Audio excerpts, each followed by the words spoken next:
Hello friends, நம்ம இன்றைக்கி இங்கே என்ன பக்கம் வந்திருக்கோன்னா, இப்போது என் ஃப்ரெண்டோட கேஜில் வந்து புறா எல்லாம் சேலுக்கு இருக்குது. நீங்கள் வந்து பார்த்தீங்கன்னா தெரியும், இதெல்லாம் பறவை தான், எல்லாமே முட்டைப்படி ஸ்டேஜ். அது சாதா புறா தான். பின்னாடி பேக்கில் கொண்டெல்லாம் வச்சுருக்கோம். அதுக்கப்புறம் நம்ம கூடை பார்க்கலாம். இங்கே பார்த்தாலே தெரியும் உங்களுக்கு, கூடெல்லாம் இது பண்ணியிருக்குது. இனி புறா வளர்க்கையில் அப்படின்னு சொல்லிட்டு எல்லாம் சேலுக்கு விட்ருக்கோம். அதனால் நம்ம ஒவ்வொரு புறாயாக பிடிச்சி பார்ப்போம்.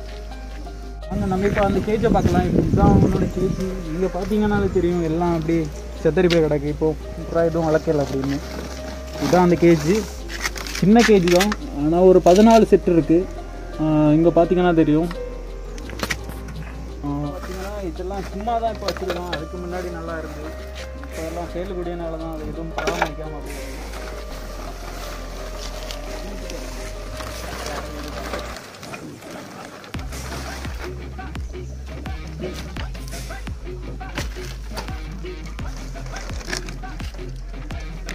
இங்கே பார்த்தீங்கன்னா எல்லாமே நல்ல செட்டு தான்.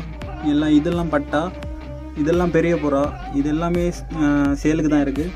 இங்கே பார்த்தீங்கன்னா முட்டையெல்லாம் போட்டிருக்கும். அதுவும் இன்னும் 2 முட்டையெல்லாம் போட்டிருக்கும்.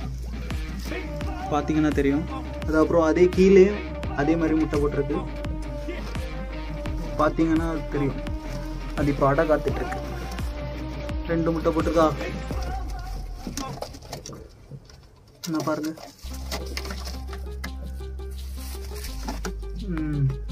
அதுக்கப்புறம் வந்து அடுத்த கூட்டுலேயே முட்டை போட்டிருக்கு. இதுவும் 2 முட்டை போட்டிருக்காங்க சொன்னாங்க.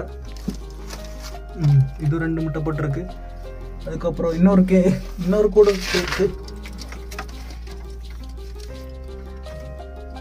என்ன பாருங்க, அடுத்தவும் முட்டை போட்டு தான் இருக்குது. இதுவும் 2 முட்டை தான் போட்டிருக்கு. அதுக்கப்புறம் என்ன இது போட்டிருக்கு 2 முட்டை. அதுக்கப்புறம் பார்த்தீங்கன்னா இன்னும் இந்த புறாவும் போட்டிருக்கு. அதுக்கப்புறம் இதுவும் போட்டிருக்கு.